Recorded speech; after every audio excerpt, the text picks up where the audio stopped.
welcome back to another episode of the Health One podcast. Today I have the lovely Hunter from Live Embodied. Say hello, Hunter. Hey, so How are great you to be today? here. I'm good. Yeah, how are you? I'm good. I'm good. We're on opposite time zones. Claire is Totally. over in Canada on her Sunday evening, and I'm over in Bondi in Sydney on my Monday morning. Um, But myself and Hunter know each other from the trauma and resilience life coaching course that we are both doing at the minute. We're on the same program, and then we've both previously done the certified clinical specialist course. I did mine last year. I connected with Hunter because we both have a similar vibe. She's very much into holistic healing, into the somatics. She does breath work. She is a holistic psychotherapist, counselor. She is in the psychedelic therapy space. To some extent over in Canada, it is some aspects are legal, so she's going to talk us through that as they are over in Australia as well. So I couldn't wait to get stuck in and pick your brain on all these topics. Hmm. Because I think there's so much value in the healing space and talking about how beneficial these aspects are, but then also like how, we can kind of make sure that they're controlled and supported, and the person who is going through the healing process feels safe and supported as well. So can you talk us Absolutely. through a little bit about yourself and your career to date? Okay. Yeah, so I have only recently just finished my master's degree in counseling psychology, about 4 or 5 months ago. Um, yeah, Congrats. so thank you. Yeah, so in Vancouver, BC, Canada, I am a registered clinical counselor. Um, I I got to this path from, well, like my own healing journey, as I think many do in this field. Mhm. Um, so yeah, I mean, to kind of give you the short of it, um, I worked in marketing, like that was kind of the original field that I was in, was miserable, was like, I can't keep doing this the rest of my life. Like, what am I supposed to be doing? Give me a sign, like really unwell. And then just hit me in the face one day, like, duh, like you're supposed to be a therapist. So I went back, I did a second bachelor's degree, Wow. went on to do my master's degree, and because I had been through my own healing journey kind of before and amidst all of this, when I was going to my master's, like I knew exactly like what type of therapy I wanted to be practicing. Like, so that was also nice as well because I was signed up for my somatic experiencing training from the minute I started my master's degree.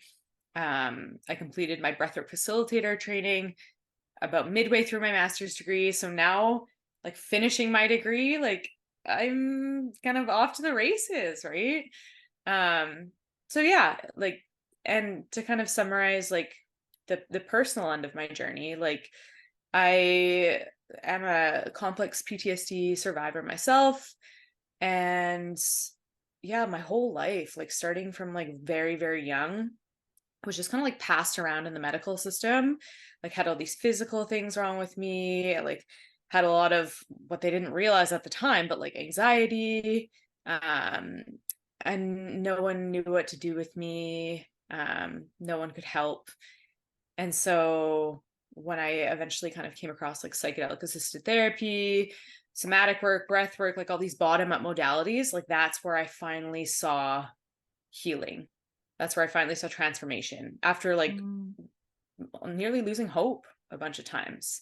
So yeah, I just became absolutely determined. I'm like, like I need to bring this stuff back to people who are in the position that I was in, right? Like I need to go back and pull the others out. Like that's kind of, yeah, what came through for me. So I yeah. love that. Yeah, that's gorgeous. I think that's that kind of one quote that I live by. It's like be the person you needed when you were younger. Absolutely. And Yeah. another one is like be the change you wish to see in the world. And I think it's when you feel so lost and helpless yourself and you kind of rediscover your power and the assistance that you received to kind of figure out your own power and feel at home and safe within your body once more. It's like, I actually can't keep this. I can't gatekeep this from the world. I need to share this with people. Absolutely. Yes. Yeah. Mm-hmm. And right. And it was a big decision to, like, I was already in a ton of student debt for my first 7 years of university. And then to be like, yeah, I'm going to go back for another like 5 and get into more debt. But that's how strong like the drive was, right? I'm like, no, I need to do this. This is Mm-hmm. where I'm supposed to be. And now that I'm there, yeah, absolutely. Like I'm exactly where I'm supposed to be. So I love it was all worth it. it. I love it. Um, Yeah.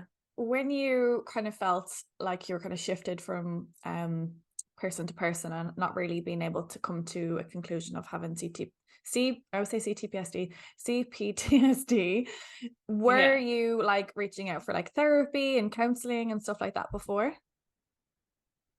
Well, not as a child, right? Like as a child, it was just like from, like it was all physical health, like Mm-hmm. specialists I was being tossed from.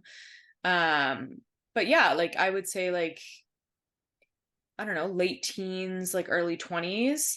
It started to occur to me that, yeah, like those were obviously big elements of it as well, but I was hiding it so well, like pretending I was okay all the time because that's what I needed to do. But yeah, like even with my like panic attacks, like I would fall unconscious, right? Like I would have a panic attack, I would fall unconscious. And so then I hit my head so many times, I would get concussions, and then I'd be stuck in, you know, group therapy groups that my doctor referred me to, um, doing like CBT type techniques with me, being like, oh, you're probably having fears that, like something really bad's going to happen, like you're going to fall unconscious, but we just need to remember that that's not going to happen. I'm like, but what if it does? And they're like, it won't. I'm like, but that's my whole life. I'm like, what do you mean? Right. So just the Yeah. constant, like being the exception, right? Mm-hmm. And being invalidated. Yeah, it just, it's beyond frustrating. That's not even like a word to describe it. It's, yeah, Yeah. awful. So Yeah. Yeah. I can relate. I think before you have the understanding of complex trauma and the nervous system, and like there's a big difference between CTPSD and just PTSD, or like you're constantly having this reaffirming experience that there's something wrong with you, that you're broken, and that no one yeah. can help you and no one can figure out what's wrong with you as such. Hmm. Can you actually explain a little bit more about what the difference is between PTSD and complex PTSD? Yeah. I mean, like, essentially, like, PTSD is, well, when people have kind of like a solid sense of self already, right? And then Mm-hmm. they experience a really traumatic event, um, yeah, like they can get PTSD, it'll cause symptoms like intrusive thoughts, nightmares, flashbacks, right? Um, but they still have this place to return back to, right? They have this foundation, this baseline, like, oh, I need to heal so I can get myself and my life back, right? Um, not to say it's not awful and challenging Yeah. and, you know, but there's, yeah, like there's some reference point to return to. Whereas with CPTSD, especially as it relates to childhood trauma, which in most cases it does, you never got the chance to like figure out your identity, right? Like to develop as a person and know who you are, right? Like in lots of cases, like this has been your whole life, this has been your normal. So, when it comes to healing, like healing is almost like scary because you hold on to these symptoms and these identities because you don't know any different. Like it feels like home, Mhm. right? So, yeah, that's the most challenging part about it, I would say, is just like not having that reference point, like having to heal your nervous system, kind of, the trauma symptoms. Um, and then through that, like build your identity. Like, who am I? Yeah. Yeah, I love that. There's something I saw recently, and it was about healing your trauma is not so that you can be able to cope with the trauma or the memory or the pain, because you have built, like what you said, built those identities around that. You have been able to cope to some extent to date. It's so that you can let joy into your life again. You can feel safe. You Yeah. can allow love. And that's really what the beauty of healing, and kind of, like what you said, releasing something that, while it might give you a sense of control or an identity of who you are, it's so scary to jump into the unknown. But like there's so much on the other side of that. And I love what you said when you kind of, And sorry, go on. no, I was just gonna say, and to even know it's possible. Like that's Yeah. another big thing with CPTSD and a lot of my clients is they're like, I can't even imagine how it could be possible that things could be Mm. different, that there is a light. Yeah, we have these Yeah. repetitions of these stories that we tell ourselves, and this is just the way that it is, not knowing that we can actually change ourselves. Like I used to have these like constant like repetitions that I am broken, I am this, I am that. And it's like, okay, you're not, babe. But you don't see a world beyond it, because we look at life through this lens, through this trauma lens, that we look at people as not safe, immediately trying to be hyper vigilant and Mm-hmm. see like, how are they going to hurt us, how can we protect ourselves from these people, not realizing Yeah. how much space and energy that takes from us, that stress that drains us all the time, that Oh yeah. we don't actually have any space for peace, for joy, for love, for any of these amazing things that we could experience. Mm-hmm. But I love what you said about how once you kind of came out of your master's degree, you went straight into the holistic side of things, because you didn't stop there. You can see the bigger picture. I love that so much, Mm-hmm. because I used to think everything was just about the mind. And then when I couldn't control my mind and couldn't do CBT or couldn't do talk therapy and it wasn't helping me, that I was broken and that there was something wrong with Mm-hmm. me still. But it was actually because I needed to integrate the body. I needed to bring the body on board with the mind. It's What would you deeper. say? Yeah. What would you say your Yeah. favorite modalities have been for you? If you can I pick. don't think I can pick. Like I also get the question a lot from just people in general, like, okay, like your CPTSD healing journey, like what made the biggest difference? Like if you could just recommend one of the elements to someone, what would you recommend? I'm like, I really can't say, because truly, like it all just built on each other. And, like it all brought up something that with the next thing was transmuted, was healed. Like it all unfolded as it should. So yeah, I don't think I can pick a favorite. I don't think I can do that. But yeah, like I will say that like ayahuasca was a big part of my journey. Breath work was a big part of my journey. Somatic experiencing was a big part of my journey. And neurofeedback was another huge part of my journey. Well, I guess it's a therapy, yeah. Um, and I can't pick a favorite. I'm sorry. That's okay. I don't think I could either. I think it's so fine to have to dip your toe into quite a lot of things. Like I think if you find Yeah. something that works for you and you feel supported and safe to go deeper and explore further, like fire away. But I can really relate to that. Like I went through a lot of different modalities. I think I was obviously a little bit blessed being in Bali, that there was so much of that accessible to me, that I could be like, okay, Yeah. let's do breathwork on Thursday. Let's book in for some crazy healing energy thing on next Friday, and Yeah. go then get a massage next Thursday. That, yeah, it was such a great place for me to work through things somatically. Like I had, like through the years I'd been doing journaling, I had been trying to do meditation, but it wasn't until I really brought the body on board that, like, even in my meditations I would sometimes be panicky with breathing and different things like that, Hmm. because I didn't realize the power of the breath, or that I didn't feel safe to kind of be in my body and so on. Yeah. So I think I think the way I have done everything was probably not the best way to do things. Like throughout like all aspects of my journey, I've always tried to figure things out by myself, because I also didn't think that there was before learning about trauma. So trauma, the topic of trauma and the nervous system was only new to me in the last 2 years. And, while I was starting to dip my toe into it and opening my mind to it, that's kind of when I realized that I had trauma myself, and that like I was Mm, so disconnected from the fact that this could be something that was in my body, yeah. because like what we said, that was my normal. I didn't know Yeah. any different. So yeah, I would have probably, and that's why I want to talk to you about, is like the support from a psychotherapist and from integration and different aspects like that. So mushrooms were very transformational for me, but I'm not going to say they saved me or they were even the biggest thing. I was already on my journey then.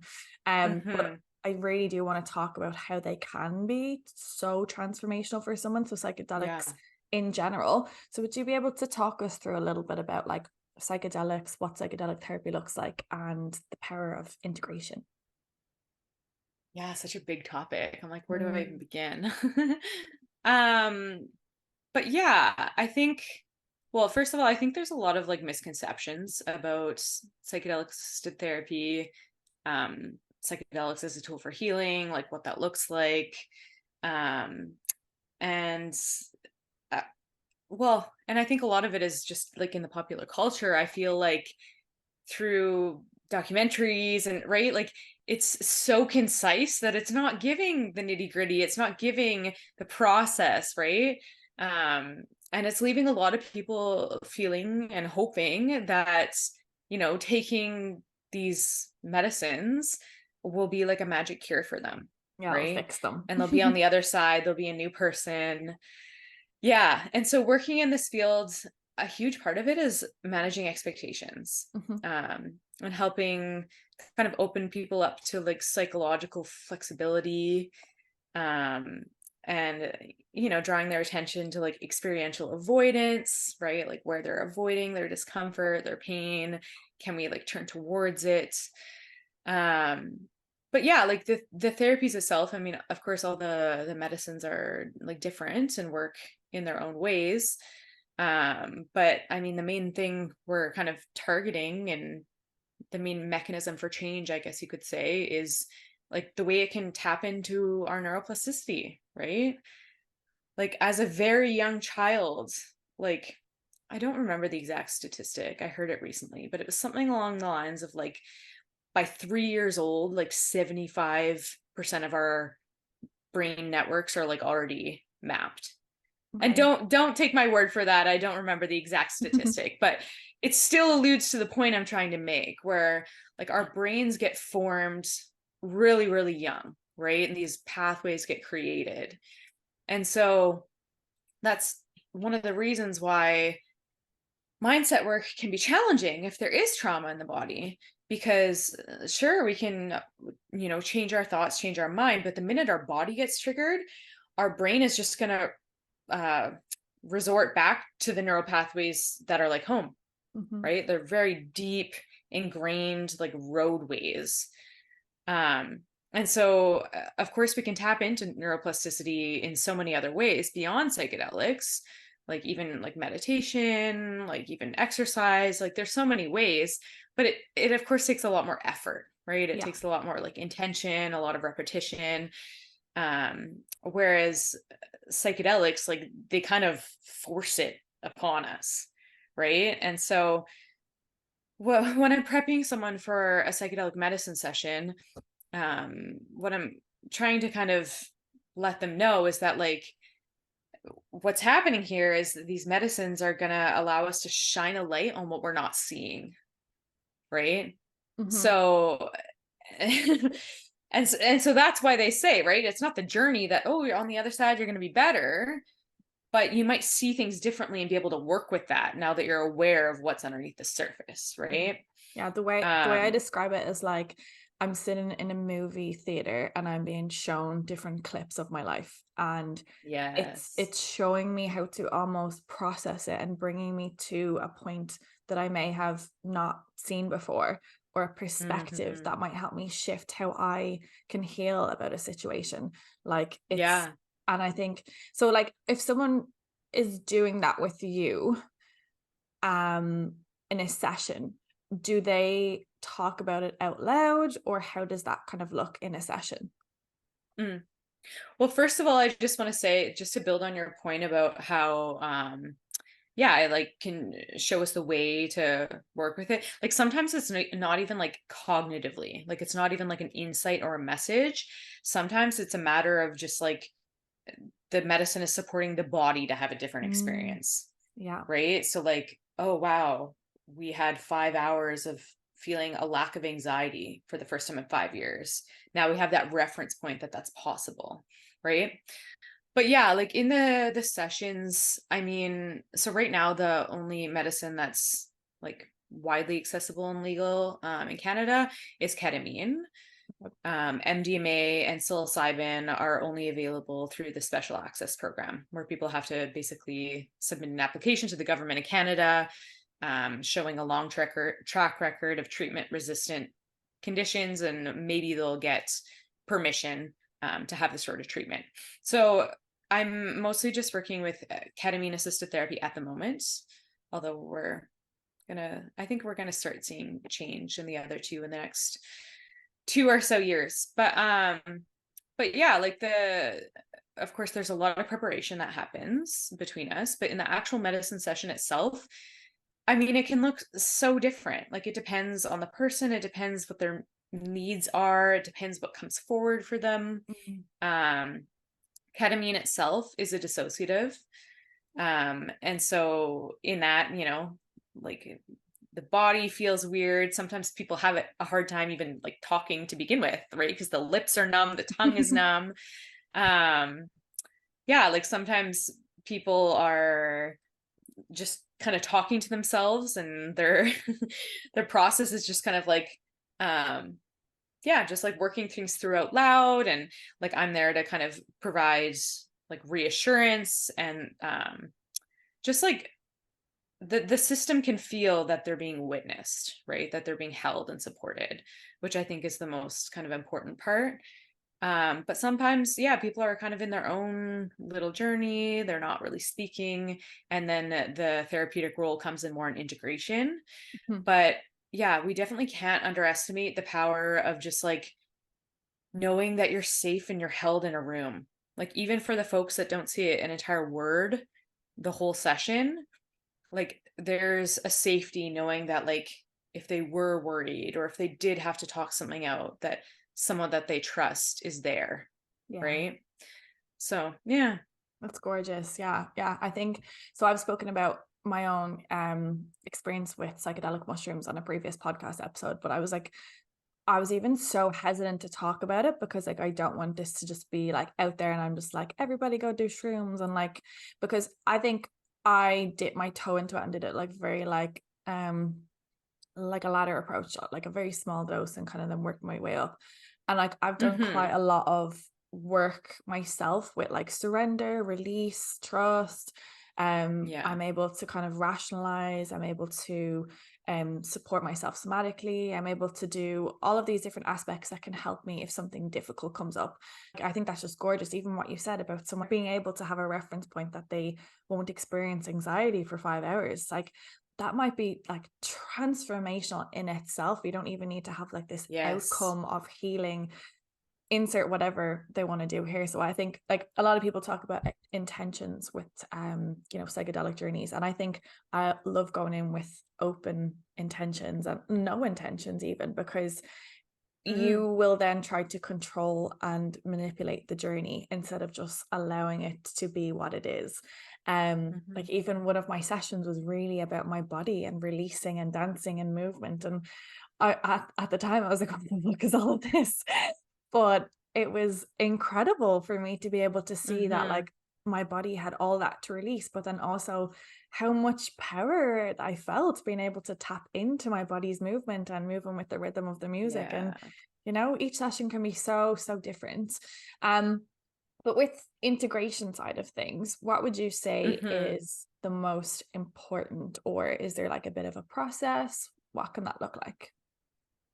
Yeah, again, it's very personal to the person, and to what came up, of course.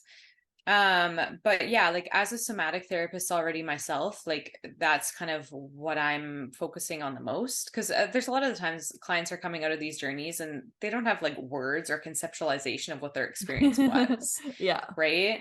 And so that's why it's perfect to be able to work with things somatically. Like, okay, can you still tap in to how that felt in your body? And like, what do you notice? Are there any emotions attached to that, memories, right? Just trying to kind of like put some of the pieces together in a different state of mind.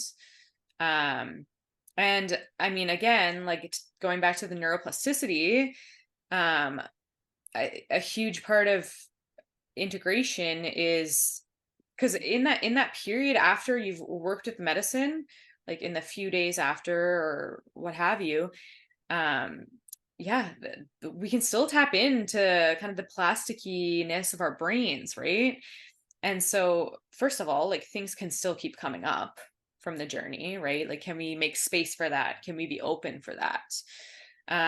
But then the other thing is that, like, so knowing whatever insight you received, whether that's again, whether that's cognitive or whether that's like, oh, I have a reference point of like, wow, I can experience joy, I can live without anxiety, like whatever that was, like knowing that, can you, when faced with a choice, can you make a decision opposite of what you would have before, right? Can you Mm, make a new choice? Can you reinforce that pathway? Right? Because the more we're reinforcing the new pathway, then we're giving the brain the opportunity to kind of like shift over and let that old neural network go. So a lot of integration is, yeah, figuring out kind of like what can keep you connected to this? What can keep you open to this? What steps can you take to keep reinforcing this? Right? Like yeah. integration, we're just trying to bring the pieces from there and bring it into someone's everyday life so that whatever happened for them is sustainable. I love that. And it's really Yeah. given them their power, and they're the ones that are in the driver's seat, so that they don't Yes. think it's just the psychedelic therapy that has done this Hmm. for them, that they can be the one that Exactly. continues on this healing journey, like I said, in the driver's seat. Because I think psychedelics can be looked at as like an escapism because of the association with like illegal drugs, and there obviously is other conversations there, but I think, and it even comes back to any healing modality, that it's really about, we as practitioners, we're not healers as such, we're helping this person support their own healing journey. And Hmm. I remember, because I think, like doing the Reiki, I was like, okay, I'm a Reiki healer, and that's traditionally what it's called. Like, I don't feel like I'm healing people, I feel like I'm giving them the tools. Obviously I'm doing energy work, but I'm helping them on their own healing journey, and I think that's such Yeah. an empowering way to think. And for anyone who has trauma, Yeah. they feel like a victim, they feel helpless, they feel powerless. And when you can actually see that these are all just different tools that you can use, and you're the one with the toolbox, you're the one that can actually decide Exactly. what you want to do and choose how to move forward. And I think that can be really transformational for people as well. And I'm glad you highlighted that actually, because yeah, like in the training I've had to become a psychedelic assisted therapist, like that is, I'd say, the main focus of the training is like what we're trying to do here is to support our clients to connect to their inner healing intelligence, Mm, right? yeah. To make space for it, to turn towards it, to trust that, if they didn't get what they were like wanting per se, that it's because there's something in them that's like, no, little bit at a time, that we're not ready for that yet, right? And to kind of tune into this trust and compassion within themselves. Yeah, I love that so much. And kind of you hit on a good point there about like turning towards the pain.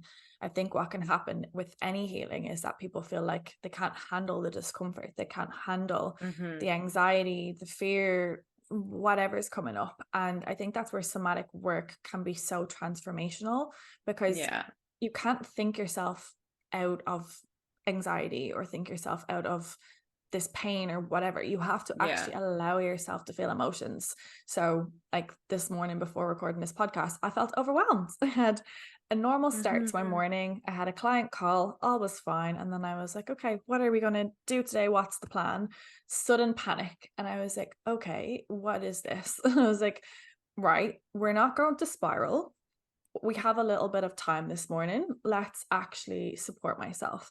And I'm so privileged and, well, yeah, well, I suppose I've done the work and I've paid for my courses. But I have the tools now that I can help myself move through that in my body. Mhm. And, the way society kind of teaches us to deal with overwhelm is like write lists, prioritize lists, da da da da da. And I was like, okay, I'll write down a list of everything that's on my mind right now so I can emotionally like brain dump and get it onto paper. Mhm. And that was helpful so that I can kind of, the way I describe overwhelm is like you've got so many different tabs open on a laptop and you're looking at this laptop and you're getting overwhelmed. It's like, which tab do I pick? Do I pick this one and this one? And it's like analysis paralysis when we forget Yep. we can close down that laptop, we can pause, we can take a minute and we can Yes. focus on ourselves. So that's what I did. I put on some meditation music, I turned on some candles, I closed my eyes, put one hand on my heart, one hand on my body, and really like let myself feel where the overwhelm was, really let myself feel the pain. I let myself move through the emotions. If there was a tear I needed to shed, if there was frustration, if there was whatever there. And I Yeah. think before I wouldn't have known that that was something, I wouldn't say simple, but something that I'm capable of doing that doesn't consume Mhm. me. And I would have just suppressed it and then continued on for the rest of the day and been in this level Exactly. of panic and so on. But with that's kind of somatics really that I'm talking about there, and Yeah, yeah. really like helping yourself feel comfortable. If someone is just starting off with trying to dip into supporting their body and supporting their emotions, what would you kind of recommend, or do you have any kind of like pointers into how to support themselves somatically? Mm. Yeah, I mean, my kind of main go-tos for, yeah, clients that are just starting to kind of become aware of their body, maybe there's some unsafety in the body, so, like small baby steps and kind of making that reconnection is just trying to become more aware of, well, your breath, first of all, right? Like a lot of the times, like when we're experiencing anxiety, if we can actually tap into, and don't get me wrong, like we can all experience anxiety very differently, but in a lot of cases, like if we can actually tune into, okay, what's going on in my body right now, very shallow breathing, Mhm. right? So if, we notice, okay, I'm feeling anxiety right now, and then noticing our breath is really shallow, like, okay, can we do the opposite of that? Can we take some like big breaths to kind of expand our lungs, right? So breath, posture is huge too. Again, with overwhelm, those kind of states, a lot of the times we kind of collapse into ourselves, right? Like yeah. And so again, like, can we sit taller? Can we open our chest? Like, does that feel different? Um, and then the last thing, because I don't want to overwhelm people at the beginning, Mhm. right? So I'm like, breath, posture, and then throughout your day, can you just notice your body, notice your muscles, and like, oh wow, my right, whatever this is, right bicep is like really tight. Can I just like release that? Right? Because we can't be activated, anxious when our body is completely relaxed. Like both can't be true at the same time. So can we bring more awareness to what our body is doing at different moments and support it with doing the opposite, like really just letting the muscles soften. And I mean, it takes so much, I mean, it takes time, it takes intention to really start to bring in the awareness and get good at this.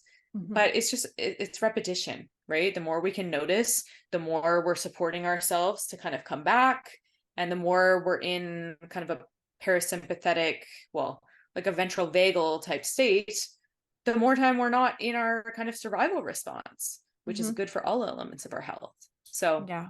yeah, breath, posture, like muscle tightness. Amazing. And even when you were saying about like just checking in with the bicep and seeing can you release the tension of that muscle, I just felt like an ease. I was like, oh yeah, we can just Mhm. relax a little bit. Yeah. And I love how you made that so simple. It's like simple little things that people can do to just check in with themselves throughout the day. One thing that I get clients to do sometimes is they can be quite disconnected from their bodies throughout the day, and stress they get kind of swept away by like their job or whatever. So we get them to set alarms throughout the day, like little reminders go off intermittently throughout the day to just check in. And you can do this 3 times a day, you can do this every hour on the hour, like whatever feels good for you, to just check in with yourself. What's your posture like? Can you pause? Can you take a deep breath? Do you need to leave the room? Do you need to pop into the bathroom? Do you need to go outside to get some fresh air? Is there something that you can do to interrupt and just reset? And it can be so simple but so impactful at the same time. Just a moment to have permission to fully check in with what you need. Yeah. Right. Yeah. It's amazing. And even what you said there about like interrupting, and just the more awareness you have is the more you can interrupt this like continuous experience that you're having, that this is always you, or I have constant anxiety, or I'm just a sensitive person, or I'm whatever. We can actually interrupt and create moments that say otherwise. And from that, we can actually see, okay, this isn't my truth. Well, and that builds like an evidence bank, right? So when we have kind of evidence of a different state, like it's easier for us to be open to the possibility that things can be different, that we can move towards spending most of our time in this state instead of in this tense kind of fight or flight or freeze state. Absolutely. One of the questions that we had was, do you need to have / know your trauma to do the work? Like to start? I'd say so. Judging from the question, I would say that that's where they're going. No, I wouldn't say so. Like, honestly, like what we find kind of in somatic experiencing is that there's actually so much that is even like pre-birth, right? And like pre-verbal, and we may never have like a verbal kind of narrative or memory of that, right? It's just going to be like fragments of sensation, of sound, of what have you, stored in this one side of the brain. We may never have the complete kind of understanding of it. So can we just work with those sensations and those experiences and right, like move through it that way? Yeah, I love that so much. I like a recent conversation with a client is that she couldn't find a reason for her anxiety. She couldn't figure out why she felt this discomfort, and she really wanted to have a reason so that she could control it and feel better. And it's like, okay, can we just come back to your body for a minute? Can we just actually tune into what you're experiencing and help yourself in that moment? But we are so fixated on trying to find the reason and the justification and the thing that we can just resolve, and then all of our problems are going to go away. When it doesn't work like that, and it doesn't need to be that either. And I think that's so powerful, to just tap into the sensations in your body. And even like having the topic of anxiety, like being like, I have anxiety, or I'm experiencing anxiety, and it's like everything is on fire, and it's like, okay, well, what are the sensations in your body? Can you describe them? Can you check in? Can you breathe through them? Can you self-soothe? And when you actually What do they need right now? Sorry for that, right? I love that question. And when you do that, you can actually learn to experience safety within your body, regardless of what's going on in the external world, regardless of maybe what has triggered you, maybe a combination of a few different things. So we can actually help ourselves in that moment as well. And I think that's absolutely gorgeous. With healing, what would I'm starting to kind of ask this question about people who are in the healing space. What would your definition of healing look like?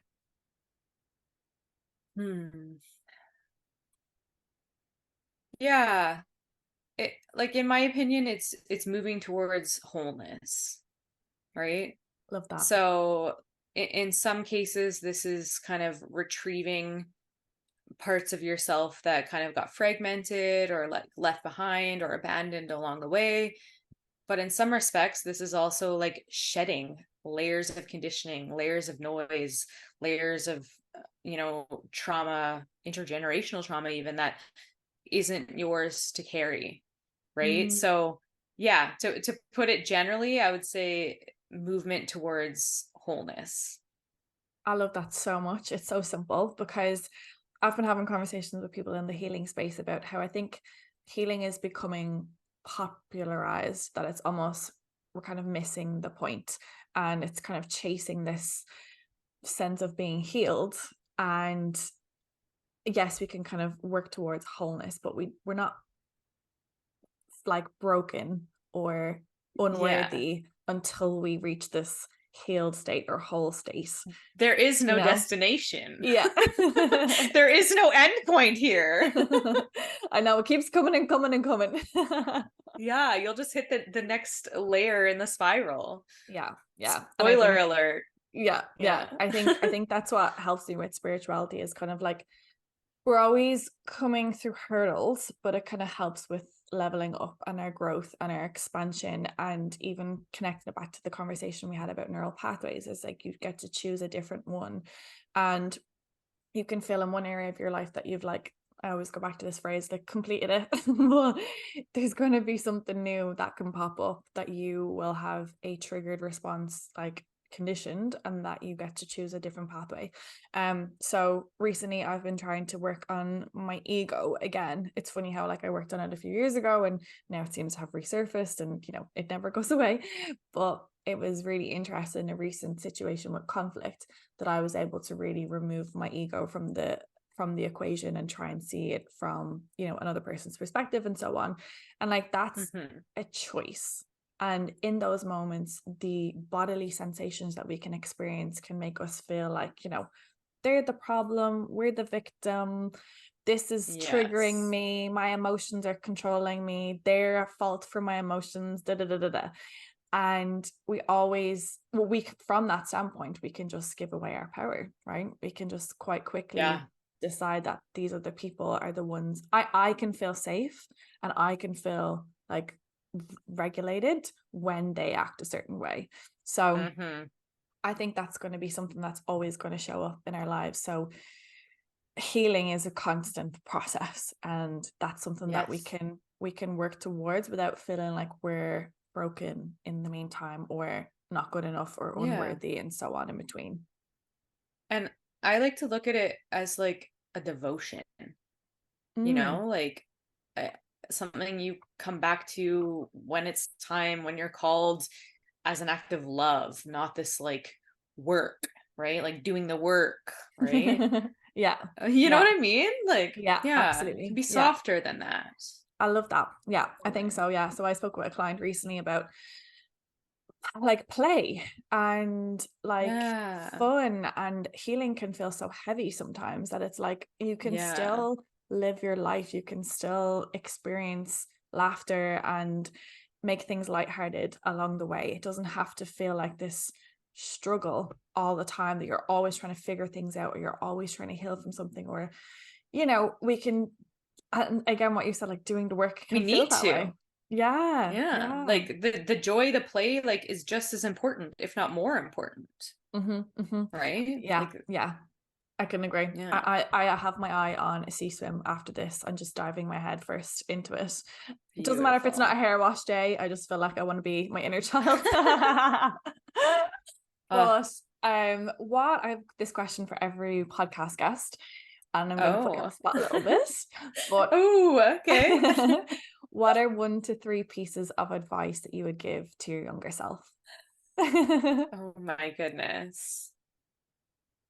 It's wild too, because as you say that, my eye immediately goes to this picture of little me on my altar over there. Oh, So like I'm looking at her as you're asking me this.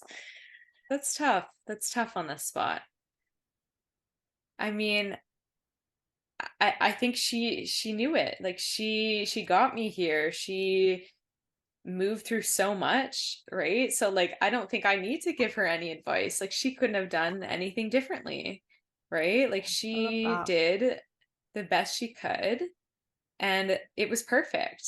Like she's such a warrior.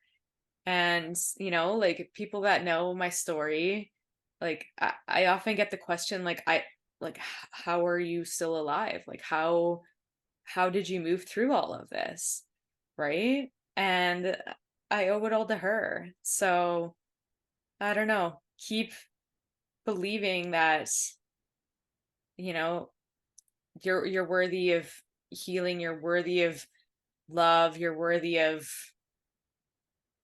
I don't know, of living the life you dreamed of, right? Mhm. Mm, and that your sensitivity is a gift, not a burden, even though you were always Yes. told the opposite. Oh, Yeah. I love that so much. Thank you for sharing. I feel the emotion in that. Yeah. So can you tell people listening a little bit more about your services and how they can get in contact with working with you? Yeah. So yeah, on Instagram, my Instagram is live_embodied. And my website is www.liveembodied.ca. And at the moment, I'm offering counseling services to people in Canada. But anywhere else in the world, I'm offering somatic coaching as well as breathwork facilitation. And then I'm working on a course right now. So stay tuned for that. Oh, little teaser. Yeah. We love it. Well, thank you so much for sharing your wisdom with us today. Go give Hunter some love. Oh, Honestly, thank such a you. such a gorgeous conversation. I couldn't have thought of anyone to do it better. And yeah, we will see you on the next episode. Bye.